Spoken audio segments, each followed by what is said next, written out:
It's not here in the Act. Thanks very much. Mr Chair. I call the Honourable Hekia Parata. Thank you, Mr Chair. The member, Ms Delahunty, actually makes exactly the point of this. There is not one size fits all. So for the example the member just described, it clearly would not have been an option for her. But I can tell the member that I received emails from other people who said if this option had been available when they were at school, they would have got their first chance education rather than now funding a second or third chance education. The second point I would make is it is not compulsory. It is a choice for parents. Whether to enrol at a community of online learning is a choice for parents. Schools cannot direct children to a school. It is the parents who make that choice, and in making that choice, as they do now, they will be able to see what the requirements are for those particular communities of online learning. It is not the type of school, it is the quality of it and the fit of it for the particular students and their families.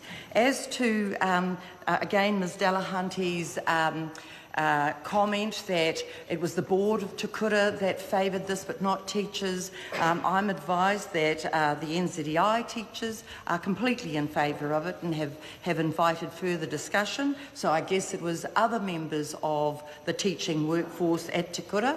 But I can commend to the member that I have found it impossible to get absolute consensus on everything from all teachers across New Zealand, so it does not surprise me that it's not possible to get consensus completely in one school.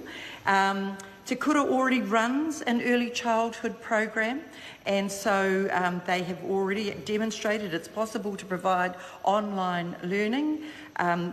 Member, quite properly, asks for reassurance about how do we protect for these pastoral care issues, and I am assuring the member that the regulations, and as I've outlined them in the bill, will be rigorously applied.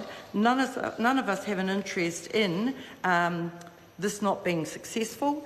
And then finally, I make the point that primary children by law cannot be left home alone under 14 years of age, and this would not attempt to contravene that law.